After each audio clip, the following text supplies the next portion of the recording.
నెల రోజుల పాలన కొత్త అనుభూతినిచ్చిందన్న సీఎం. రేపు ప్రజాపాలన అప్లికేషన్లపై మంత్రులతో సమీక్ష. మేలోగా సీతారామ కాల్వలు పూర్తి చేస్తామన్న ఉత్తమ్. బీజేపీ బీఆర్ఎస్ కుమ్మక్కుతోనే కాళేశ్వరంపై విచారణ జరగలేదన్న భట్టి. లోక్సభ ఎన్నికల కోసం ఏఐసీసీ కోఆర్డినేటర్ల నియామకం. రేవంత్, భట్టి, పొంగులేటికి 2 స్థానాలు అప్పగింత. బంధు స్కీంలు ముంచాయి, సిట్టింగ్లను మార్చాల్సింది. ఎంపీ ఎన్నికల్లో తప్పులు రిపీట్ కానివ్వమన్న కేటీఆర్. కేంద్ర పథకాలతో లోక్సభ ఎన్నికల ప్రచార అస్త్రాలు. జనవరి 13 నుంచి ప్రధాని మోదీ క్యాంపెయిన్ స్టార్ట్. కన్నుల పండుగ కొమురెల్లి మల్లన్న కళ్యాణోత్సవం. పట్టు వస్త్రాలిచ్చిన మంత్రులు కొండా సురేఖ, పొన్నం. అయోధ్యలో ప్రతిష్ఠించే రాములోరి విగ్రహ నమూనా ఫైనల్. నేపాల్ నుంచి సీతమ్మకు 3000 కానుకలు తెచ్చిన పబ్లిక్. మోదీపై వ్యాఖ్యలు చేశారని 3 మాల్దీవ్ మంత్రుల సస్పెండ్. బాయ్కాట్ మాల్దీవుల పేరుతో పీఎంకు సెలబ్రిటీల మద్దతు. తీవ్ర ఉద్రిక్తతల మధ్య ముగిసిన బంగ్లాదేశ్ ఎన్నికలు. బహిష్కరించిన ప్రతిపక్షం. షేక్ హసీనాది విజయమని అంచనా. ఆఫ్ఘనిస్తాన్లో టీ20 సిరీస్ కు టీమిండియా టీం ప్రకటన. రోహిత్, విరాట్, గిల్ మినహా జూనియర్లకు ఛాన్స్. న్యూస్ అండ్ డీటెయిల్స్ చూద్దాం. ప్రజా ఆకాంక్షల్ని నిజం చేస్తూ కొనసాగిన నెల రోజుల పాలన సంతృప్తినిచ్చిందన్నారు ముఖ్యమంత్రి రేవంత్. పాలకులం కాదు సేవకులమన్న మాటను నిజం చేశామని ట్వీట్ చేశారు. ప్రజాపాలనపై సమీక్షించేందుకు రేపు కీలక సమావేశం ఏర్పాటు చేశారు రేవంత్. ఇటు మంత్రులు వరుస సమీక్షలు, జిల్లాల పర్యటనలతో బిజీగా గడిపారు. కొమురవెల్లి మల్లన్న కళ్యాణం సందర్భంగా పట్టు వస్త్రాలు, ముత్యాల తలంబ్రాలు సమర్పించారు మంత్రులు కొండా సురేఖ, పొన్నం ప్రభాకర్.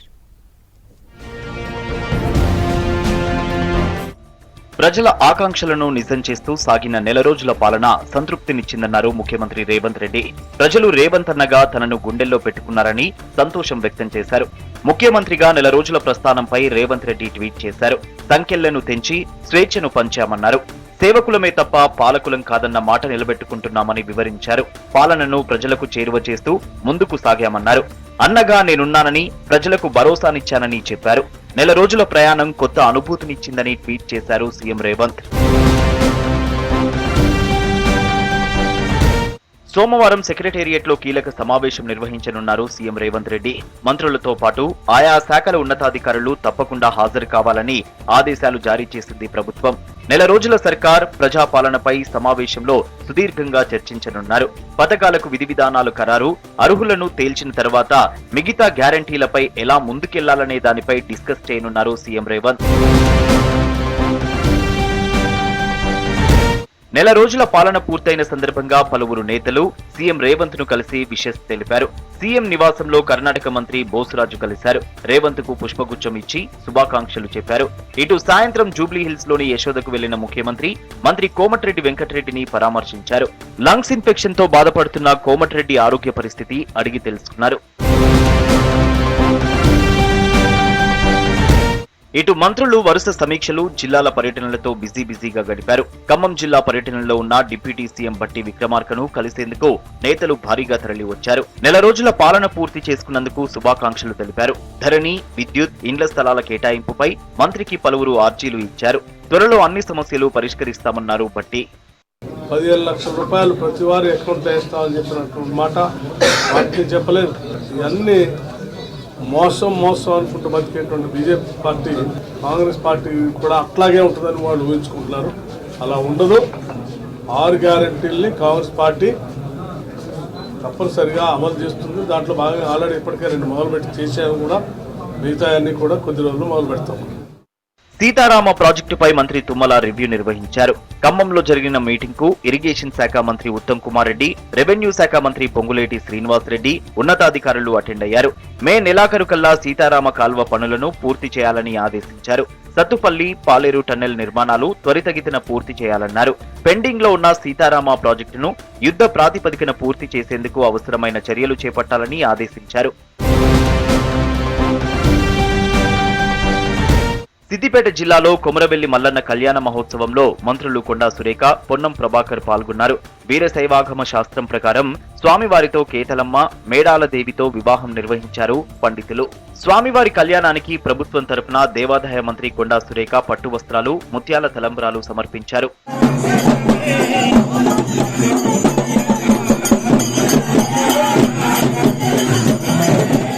మాస్ లీడర్ అయిన తనకు సభాపతి పదవి ఇచ్చి కాళ్ళు చేతులు కట్టేస్తారని చెప్పారు అసెంబ్లీ స్పీకర్ గడ్డం ప్రసాద్. అందరినీ కలిసి స్నేహం చేసే తనకు స్పీకర్ పదవి కొత్తగా ఉందన్నారు గడ్డం ప్రసాద్. హైదరాబాద్ రవీంద్ర భారతిలో గోల్కొండ సాహితీ సమితి, తెలంగాణ భాష సాంస్కృతిక శాఖ ఆధ్వర్యంలో స్పీకర్ను ఘనంగా సన్మానించారు. రాజ్యాంగ పదవికి న్యాయం చేస్తానని సమావేశంలో చెప్పారు స్పీకర్ గడ్డం ప్రసాద్. మరి మా ముఖ్యమంత్రి నాకు స్పీకర్ పదవి అప్పచెప్పించింది. ఇది నాకు అంతా కొత్తగా అనిపిస్తుంది. నేను ఊర్లలో 24 గంటలు తిరిగి చిన్న చిన్న వాటితో స్నేహం చేస్తాను. ఒక్క దగ్గర కూర్చునే అలవాటు లేదు నాకు. కానీ ఇప్పుడు నా కాలు చేతులు కట్టేసుకునే అయినా పర్వాలే, ఇది రాజ్యాంగానికి సంబంధించిన పదవి కాబట్టి మరి వాళ్ళు నా మీద ఏ విశ్వాసం పెట్టి నన్ను ఈ పదవిలో కూర్చోబెట్టిందో నాకు తెలియదు. అయినా నాకు ఇచ్చిన పదవి ఏదైతున్నదో ఆ పదవికి తప్పకుండా న్యాయం తీసుకొని వస్తా. సిద్దిపేట పర్యటనలో మంత్రి కొండా సురేఖకు ప్రోటోకాల్ సమస్య ఎదురైంది. కొమరవెల్లి మల్లన్న కళ్యాణం తర్వాత తిరుగు ప్రయాణంలో పోలీసులు ఎస్కాట్ ఏర్పాటు చేయలేదు. అరగంట సేపు వేచి చూసిన మంత్రి పోలీసులపై తీవ్ర అసహనం వ్యక్తం చేశారు. ఆ తర్వాత సొంత వాహనంలో ఆమె వరంగల్ వెళ్లిపోయారు. పార్లమెంట్ ఎన్నికల్లో గెలుపే లక్ష్యంగా చర్యల్ని స్పీడప్ చేసింది కాంగ్రెస్ హైకమాండ్. రాష్ట్రంలోని 17 ఎంపీ సెగ్మెంట్లకు కోఆర్డినేటర్స్ ను నియమించింది. సీఎం రేవంత్ భట్టి పొంగులేటికి 2 సెగ్మెంట్ల చొప్పున బాధ్యతలను అప్పగించింది. మరోవైపు నెల రోజుల ప్రభుత్వంపై బీఆర్ఎస్ విమర్శల్ని తిప్పికొట్టారు హస్తం నేతలు. సోషల్ మీడియాలో తప్పుడు ప్రచారాలు చేస్తే ఊరుకునేది లేదని హెచ్చరించారు. పార్లమెంటు ఎన్నికలపై ఫుల్ ఫోకస్ చేసిన కాంగ్రెస్ హైకమాండ్ రాష్ట్రంలోని 17 ఎంపీ సెగ్మెంట్లకు కోఆర్డినేటర్లను నియమించింది. ముఖ్యమంత్రి రేవంత్, డిప్యూటీ సీఎం భట్టి విక్రమార్కకు 2 పార్లమెంటు నియోజకవర్గాలను అప్పగించింది. చేవెళ్ల, మహబూబ్ నగర్ బాధ్యతలను సీఎం రేవంత్ రెడ్డికి అప్పగించగా హైదరాబాద్, సికింద్రాబాద్ సెగ్మెంట్లను డిప్యూటీ సీఎం భట్టి విక్రమార్కకు అప్పగించారు. ఖమ్మం, మహబూబాబాద్ బాధ్యతలను మంత్రి పొంగులేటికి ఇచ్చింది ఏఐసీసీ. ఆదిలాబాద్ సెగ్మెంటుకు సీతక్క, పెద్దపల్లి శ్రీధర్ బాబు, కరీంనగర్ పొన్నం, నిజామాబాద్ బాధ్యతలు సీనియర్ నేత జీవన్ రెడ్డికి అప్పగించారు. మెదక్, దామోదర రాజనరసింహ, మల్కాజిగిరికి తుమ్మల, నాగర్ కర్నూలుకు జూపల్లి, నల్గొండకు ఉత్తమ్, భువనగిరి సెగ్మెంట్కు కోమటిరెడ్డి రాజగోపాల్ రెడ్డి కోఆర్డినేటర్లుగా ఉండనున్నారు.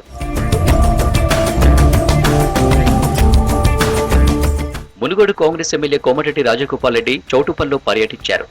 లింగోటం దగ్గర పిల్లాయిపల్లి కాలువను పరిశీలించారు. కెమికల్ ఫ్యాక్టరీల నుండి వచ్చే రసాయనిక వ్యర్థాలు మూసి కాలువ నీళ్లలోకి వస్తున్నాయని రైతులు ఎమ్మెల్యేకు వివరించారు. మూసి నీళ్లను శుద్ధి చేసి సాగునీరు సరఫరా చేస్తామని రైతులకు హామీ ఇచ్చారు రాజగోపాల్ రెడ్డి. బుద్ధుని బోధనలు చాలా గొప్పవన్నారు చెన్నూరు కాంగ్రెస్ ఎమ్మెల్యే వివేక్ వెంకటస్వామి. హైదరాబాద్ ట్యాంక్ బండ్లోని బుద్ధ విగ్రహం దగ్గర సద్దమ్మ ఉపోసద క్యాలెండర్, ధమ్మ సంబోధి బ్రోచర్ను ఆవిష్కరించారు. ఈ కార్యక్రమంలో బౌద్ధ గురువు పాల్గొన్నారు. బుద్ధుడి బోధనలు దమ్మతేజ ఎన్నో ఏండ్ల నుంచి ప్రచారం చేస్తున్నారని చెప్పారు వివేక్ వెంకటస్వామి. కులమతాలకు అతీతంగా బుద్ధుని మార్గంలో నడవాలని సూచించారు వివేక్. 11 సంవత్సరాల నుంచి బంతీజీ గారు బుద్ధుని ఇక్కడ పూజలు చేస్తూ బుద్ధిజం గురించి అందరికీ చెప్పడము, కుల మత విభేదాలు ఉండేది అవసరం లేదు, ఒక సింపుల్ లివింగ్ ఉండాలి, అందరికీ మంచిగా కోరాలి, ఏదైతే పీస్ ఆఫ్ మైండ్ ఒక వ్యక్తికి అవసరమో అది బుద్ధిజం ఫాలో చేసినప్పుడు ఉంటుంది. క్యాలెండర్ ఏదైతే ఉందో బుద్ధ మీద అందరు కూడా ఆ క్యాలెండరు, ఈ పోస్ట్ కూడా చదివే అవసరం ఉంది. ప్రజా సమస్యల పరిష్కారానికి ప్రభుత్వం ప్రయత్నిస్తుందన్నారు కాంగ్రెస్ సీనియర్ నేత మల్లు రవి. ప్రభుత్వ నిర్ణయాలతో ప్రజలు సంతోషంగా ఉన్నారన్నారు. 6 గ్యారంటీలను చిత్తశుద్ధితో అమలు చేస్తున్నామన్నారు. ఇచ్చిన మాట ప్రకారం ప్రజాస్వామ్య ప్రభుత్వాన్ని నెలకొల్పామన్నారు. హైదరాబాద్ నగర అభివృద్ధికి ప్లాన్ తయారు చేసినట్టు వివరించారు మల్లు రవి. ప్రభుత్వం ఏమి తీసుకున్నా పేద ప్రజలకు చేరాలని సీఎం రేవంత్ రెడ్డి భావిస్తున్నారు. ప్రభుత్వ నిర్ణయాలతో ప్రజలు సంతోషంగా ఉన్నారు. హైదరాబాద్ నగర అభివృద్ధికి ప్లాన్ రూపొందించారు. కేంద్రంతో ముఖ్యమంత్రి సత్సంబంధాలు నెలకొల్పారు. ఈ ప్రభుత్వం చెప్పిన ప్రతి మాటకు కట్టుబడి ఉంటుంది. అధికారం పోయిందన్న ఆందోళనలో బీఆర్ఎస్ నేతలు ఉన్నారని విమర్శించారు కాంగ్రెస్ సీనియర్ నేత అద్దంకి దయాకర్. కాంగ్రెస్ పై సోషల్ మీడియాలో కేటీఆర్ టీం తప్పుడు ప్రచారం చేయడం మానుకోవాలని హెచ్చరించారు. సీఎం రేవంత్ రెడ్డి సోదరులపై తప్పుడు ప్రచారం చేస్తే సహించేది లేదన్నారు. త్వరలో నిరుద్యోగులకు శుభవార్త ఉంటుందన్నారు అద్దంకి దయాకర్. కేటీఆర్ గారితో పాటు శ్రవణ్ గారు, సుమన్ గారు చేస్తున్న విమర్శల్ని చూస్తే కొంత ఫ్రస్ట్రేషన్ కనపడుతున్నది వాళ్ళ కామెంట్స్ లో. ప్రతిపక్షంగా మీరు నిర్మాణాత్మకంగా ఉండాల్సిన స్థితి నుంచి ఎందుకు ఈ రోజు దిగజారుతుండో ఆలోచించుకోవాల్సిన అవసరం ఉంది. ఇలా రేవంత్ రెడ్డి గారి సోదరుల మీద అధికారిక కార్యక్రమాల్లో పాల్గొంటున్నారని ట్రోల్ చేసేది ఎవరో తెలియని విషయం ఏం కాదు. ఇలా యువకులకు సంబంధించి గాని నిరుద్యోగులకు సంబంధించి గాని ఈ నెలలోనే తీపి కబురు ఉంటది. రాష్ట్రంలో నెల రోజుల కాంగ్రెస్ పాలన పూర్తయినందుకు గాంధీ భవన్ లో కేక్ కట్ చేశారు నేతలు. కార్యక్రమంలో సీనియర్ నేత మల్లు రవితో పాటు లీడర్లు, కార్యకర్తలు పెద్ద సంఖ్యలో పాల్గొన్నారు. అసెంబ్లీ ఎన్నికల్లో ఓటమిపై ఆసక్తికర వ్యాఖ్యలు చేశారు బీఆర్ఎస్ వర్కింగ్ ప్రెసిడెంట్ కేటీఆర్. బంధు స్కీంలు కొంప ముంచాయన్నారు. సిట్టింగ్లను మారిస్తే రిజల్ట్స్ మరోలా ఉండేవన్నారు. ఇక సర్కార్పై ఫైర్ అయ్యారు మాజీ మంత్రి హరీష్ రావు. నెల రోజుల పాలనలో అంతా ఆగం చేశారని విమర్శించారు బీఆర్ఎస్ ఎమ్మెల్యే పోచారం. జహీరాబాద్ లోక్సభ సీటును రివ్యూ చేశారు గులాబీ లీడర్స్. గులాబీ అధినేత కేసీఆర్ ను పరామర్శించారు మాజీ గవర్నర్ నరసింహన్.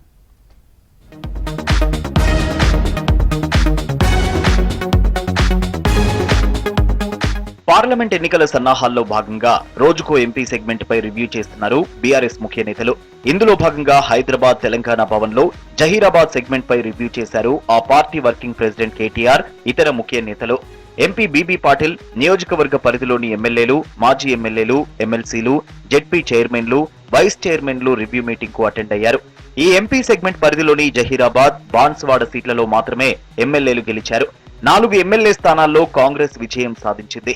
లోక్సభ ఎన్నికల్లో నేతలంతా సమిష్టిగా పనిచేసి పార్టీ అభ్యర్థిని గెలిపించాలన్నారు ముఖ్య నేతలు.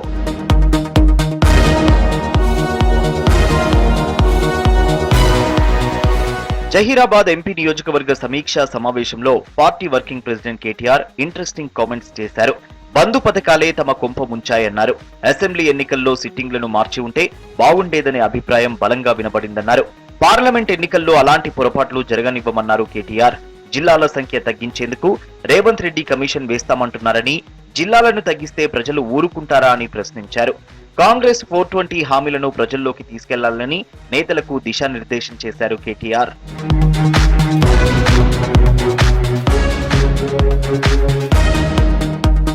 తెలంగాణ పాలిట బీజేపీది మొండి చెయ్యి, కాంగ్రెస్ ది తొండి చెయ్యి అన్నారు మాజీ మంత్రి ఎమ్మెల్యే హరీష్ రావు. రాష్ట్రానికి న్యాయం చేయడం కాంగ్రెస్, బీజేపీ వల్ల కాదన్నారు. బీజేపీ ప్రభుత్వం రాష్ట్ర సమస్యలను పరిష్కరించదని, కాంగ్రెస్ నిలదీయదని విమర్శించారు. స్వార్థ రాజకీయాల కోసం కాంగ్రెస్ పేదల పొట్టగొట్టొద్దని చెప్పారు. రాష్ట్ర హక్కులను ఢిల్లీలో సాధించాలంటే తెలంగాణ గడ్డ మీద పుట్టిన బీఆర్ఎస్ కు ఎంపీ ఎన్నికల్లో పట్టం కట్టాలన్నారు Harish.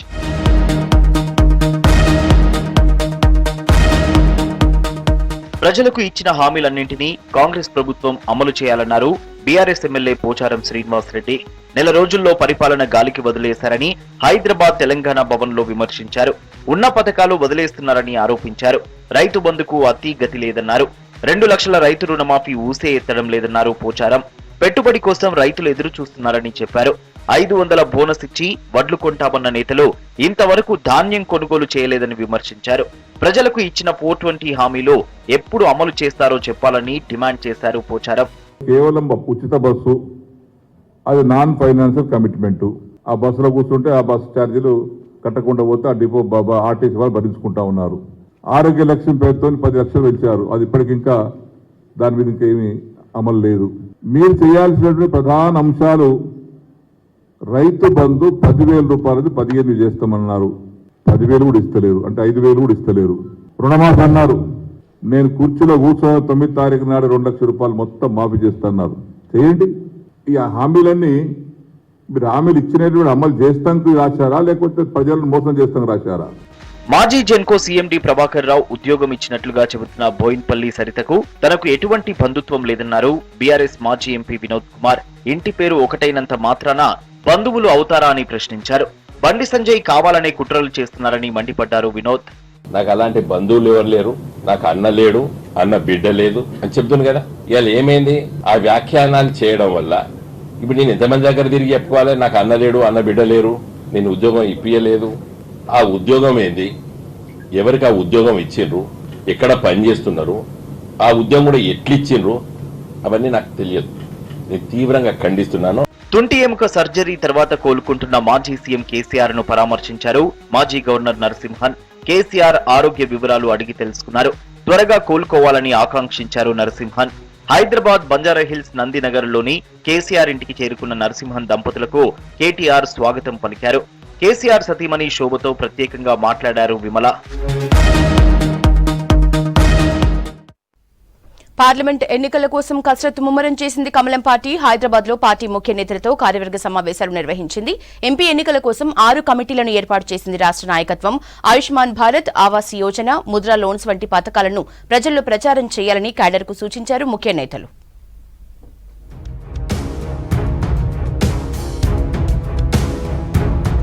Hyderabad Nampally BJP state office లో రాష్ట్ర కార్యవర్గ సమావేశాలు జరిగాయి. State party chief Kishan Reddy ఆధ్వర్యంలో జరిగిన మీటింగ్ కు రాష్ట్ర వ్యవహారాల ఇన్ఛార్జి సునీల్ బన్సల్ తో పాటు ముఖ్య నేతలు, ఎంపీలు, ఎమ్మెల్యేలు హాజరయ్యారు. రాష్ట్రంలో పార్టీని క్షేత్రస్థాయిలో బలోపేతం చేయడంతో పాటు ఎంపీ ఎన్నికల్లో అనుసరించాల్సిన వ్యూహాలపై డిస్కస్ చేశారు. కేంద్ర పథకాలను ప్రజలకు వివరించాలని నాయకులకు మార్గనిర్దేశం చేశారు. మరోవైపు పార్లమెంటు ఎన్నికల కోసం కమిటీలను వేశారు. నవయువ ఓటర్లు, వికసిత్ భారత్, శ్రీరామ మందిర దర్శనం, లాభార్సీ అభియాన్, మహిళా, స్వచ్ఛంద సంస్థలు, గావ్ చలో, బస్తీ చలో లాంటి కమిటీలతో పార్టీ నాయకులకు బాధ్యతలు అప్పగించింది.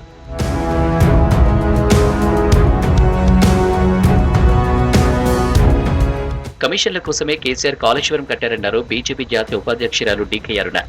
అవినీతికి పాల్పడిన బీఆర్ఎస్ పై కాంగ్రెస్ ప్రభుత్వం ఎందుకు సీబీఐ ఎంక్వైరీని కోరడం లేదని ప్రశ్నించారు. డిజైన్ లోపం వల్లే మేడిగడ్డ పంప్ హౌస్ కుంగిపోయిందన్నారు. కాంగ్రెస్ ఇచ్చిన 6 గ్యారెంటీలు 100 రోజుల్లో నెరవేర్చాలన్నారు. కేంద్ర, రాష్ట్ర ప్రభుత్వాలు కలిసి వెళ్తేనే తెలంగాణ అభివృద్ధి జరుగుతుందన్నారు డీకే అరుణ. ఆనాడు రూపొందినటువంటి ప్రాజెక్టుకు అడ్డగోలుగా దోపిడీ కోసమే డిజైన్లు మార్పులు, అంచనాలను పెంచుకున్నటువంటి తీరు ఇప్పుడు అధికారంలో ఉన్నటువంటి కాంగ్రెస్ పార్టీ అనేక సార్లు దాని గురించి మాట్లాడడం జరిగింది. ఈ రోజు కాంగ్రెస్ పార్టీ అధికారంలోకి వచ్చింది. ఈ రోజు కాంగ్రెస్ పార్టీ కాళేశ్వరం పైన విచారించడం జరిగినటువంటి అవకాశం ఈ రోజు కాంగ్రెస్ పార్టీకి వచ్చింది, అధికారంలో ఉన్నది. హైకోర్టు న్యాయమూర్తితో విచారణ జరిపిస్తామనడం అనేది చూస్తుంటే వారికి ఈ యొక్క విచారణ పేరు మీద జుడిషియల్ ఎంక్వైరీ అని కాలయాపనం చేసేటటువంటి ఆలోచన ఉన్నట్టుగా ఈరోజు స్పష్టంగా కనిపిస్తా ఉంది ఈ రాష్ట్ర ముఖ్యమంత్రి గారికి. కేంద్ర ప్రభుత్వ పథకాలను విస్తృతంగా ప్రచారం చేసేందుకే వికసిత్ భారత్ కార్యక్రమాన్ని రూపొందించామన్నారు నిజామాబాద్ ఎంపీ ధర్మపురి అరవింద్. ఆయుష్మాన్ భారత్, ఆవాస్ యోజన, ముద్రా లోన్స్ వంటి ఎన్నో పథకాలు పేదలకు ఎంతో మేలు చేస్తున్నాయన్నారు. కేంద్ర పథకాలకు అర్హులైన ప్రతి ఒక్కరూ అప్లై చేసుకోవాలని సూచించారు. ఇటువంటి అవకాశాన్ని వివిధ స్కీమ్స్లలో ఇల్లు కావచ్చు, ఆరోగ్య బీమా కావచ్చు, లైఫ్ ఇన్సూరెన్స్ కావచ్చు, ఉజ్వల యోజన గ్యాస్ సిలిండర్లది కావచ్చు, గ్యాస్ కనెక్షన్లది, అన్ని రకాల స్కీమ్స్ నమోదు చేసుకోవాల్సిందిగా నేను గ్రామస్తులందరినీ కూడా కోరుకుంటా ఉన్నాను. ఈ మోడీకి గ్యారెంటీకి గాడి మీ గ్రామానికి వచ్చినప్పుడు దయచేసి సద్వినియోగం చేసుకోండి. పార్టీ అధిష్టానం ఆదేశిస్తే జహీరాబాద్ సెగ్మెంట్ నుంచి ఎంపీగా పోటీ చేస్తానన్నారు బీజేపీ నాయకురాలు రచనారెడ్డి. ఎన్నికల్లో పోటీ చేసే అంశం బీజేపీ రాష్ట్ర, జాతీయ నేతల దృష్టిలో ఉందన్నారు. టికెట్ ఆశిస్తున్నా కానీ పార్టీ నిర్ణయమే ఫైనల్ అన్నారు రచనారెడ్డి. జైరాబాద్ నా సొంత హోమ్ కాన్స్టిట్యున్సీ అని అధిష్టానం దృష్టిలో ఎప్పటి నుంచో ఉంది. ప్లస్ నేను భారతీయ జనతా పార్టీలో ఒక 2 years నుంచి ఒఫిషియల్ స్పోక్స్ పర్సన్ని. సో ఒకవేళ అధిష్టానము యాజ్ అ ఉమెన్ ఒకవేళ నన్ను జైరాబాద్కి ఆదేశిస్తే ఖచ్చితంగా అధిష్టానం ఆదేశాల మేరకు I will contest in Zaheerabad. రాష్ట్రంలో ఈ నెలలోనే 2 బహిరంగ సభలను ఏర్పాటు చేయాలని బీజేపీ నిర్ణయించింది. ఒక సభను దక్షిణ తెలంగాణలో, మరో సభను ఉత్తర తెలంగాణలో నిర్వహించనున్నారు. ప్రధాని నరేంద్ర మోదీపై వివాదాస్పద వ్యాఖ్యలు చేసిన మాల్దీవుల మంత్రుల్ని అక్కడి ప్రభుత్వం సస్పెండ్ చేసింది. ప్రధాని నరేంద్ర మోదీ ఇటీవల లక్షద్వీప్ పర్యటనపై మాల్దీవుల మంత్రులు వివాదాస్పద వ్యాఖ్యలు చేశారు. వీటిపై భారత్తో పాటు అంతర్జాతీయంగానూ తీవ్ర వ్యతిరేకత వ్యక్తమైంది. దీంతో దిద్దుబాటు చర్యలకు దిగిన మాల్దీవుల ప్రభుత్వం 3 మంత్రులపై వేటు వేసింది. సోషల్ మీడియాలో వివాదాస్పద పోస్టులు పెట్టిన వారిని పదవి నుంచి తప్పించినట్లు మాల్దీవుల విదేశాంగ శాఖ పేర్కొంది. మరియం షియునా మాల్షాతో పాటు మరో మంత్రి హసన్ జిహాన్లను మంత్రి పదవుల నుంచి తప్పించినట్లు సమాచారం. భారత్తో పాటు మోదీని ఉద్దేశిస్తూ మాల్దీవుల్లో అధికార పార్టీ నేతలు వ్యాఖ్యలు చేయటంపై అక్కడి విదేశాంగ శాఖ ప్రకటన విడుదల చేసింది. కొందరు నాయకులు చేసిన వ్యాఖ్యలు వ్యక్తిగతమని, ప్రభుత్వంతో సంబంధం లేదని పేర్కొంది. మంత్రులు అటువంటి వ్యాఖ్యలు చేస్తే చర్యలు తప్పవని హెచ్చరించింది. ఇలా ప్రకటించిన కొన్ని గంటల్లోనే 3 మంత్రుల్ని తొలగించినట్లు స్థానిక మీడియా వెల్లడించింది. కాగా మోదీ ప్రధానిపై అనుచిత వ్యాఖ్యలు చేయటంతో భారతీయులు బాయ్కాట్ మాల్దీవులు అనే హ్యాష్ ట్యాగ్ ని సోషల్ మీడియా ఎక్స్ లో ట్రెండ్ చేశారు. ఆ దేశానికి వెళ్లాలని షెడ్యూల్ ప్లాన్ చేసుకున్న దాదాపు 90,000 మంది భారతీయులు టూర్ ని క్యాన్సిల్ చేసుకున్నారు. అయోధ్య రామాలయ ప్రారంభానికి సర్వం సిద్దమవుతోంది. అయోధ్యలో ప్రతిష్ఠించే రాముడి విగ్రహ నమూనా ఫైనల్ చేశారు శ్రీరామ జన్మభూమి ట్రస్ట్ నిర్వాహకులు. ఏటా శ్రీరామనవమి రోజున మధ్యాహ్నం 12 గంటలకు రాముడి విగ్రహంపై సూర్యకిరణాలు పడేలా ఏర్పాటు చేశామన్నారు.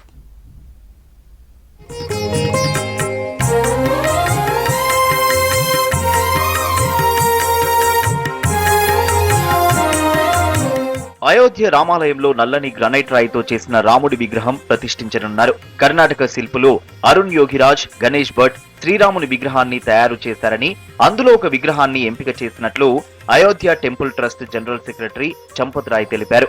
విగ్రహం ఎత్తు 51 అంగుళాలు, బరువు 1.5 టన్నులు ఉంటుందన్నారు.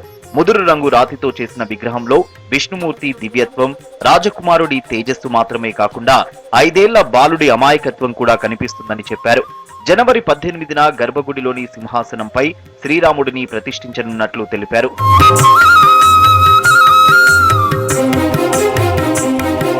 भगवान विष्णु का अवतार तो 5 वर्ष के बालक में बालकपन, राजा का पुत्र और देवत्व तीनों चाहिए. ऐसी मूर्ति पत्थर की बनी है. पत्थर काला है, बहुत आकर्षक बनी है मूर्ति.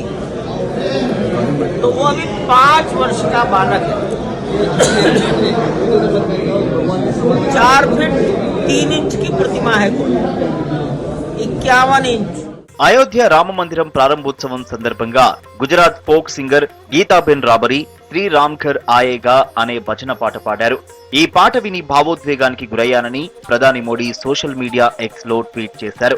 మోడీ తను పాడిన పాటను ట్వీట్ చేయడం గర్వకారణమన్నారు ఫోక్ సింగర్ గీతాబెన్ రాబరీ. ఆయన ఎప్పుడూ భారతదేశ కుమార్తెలను ఆశీర్వదిస్తారని చెప్పారు. आज जश्न मनाओ सारी दुनिया में, मेरे राम प्रभु जी घर आए. आज फूल बिछाओ सारी बगिया के, अयोध्या में उत्सव छाए. जय श्री राम, जय श्री कृष्ण. आज गौरव का क्षण है क्योंकि मेरा जो गाना राम घर आए, हमारे भारत देश के प्रधानमंत्री श्री नरेंद्र भाई मोदी जी ने ये गाना ट्वीट किया, तो मेरे लिए बहुत गौरव की बात है. बहुत बहुत धन्यवाद, क्योंकि मोदी जी का भारत की बेटियों के प्रति बहुत आशीर्वाद बढ़ रहा है. उनको हर क्षण चिंता होती है कि भारत की बेटी. ఇవి news junction updates. Stay tuned to V6 news as it is.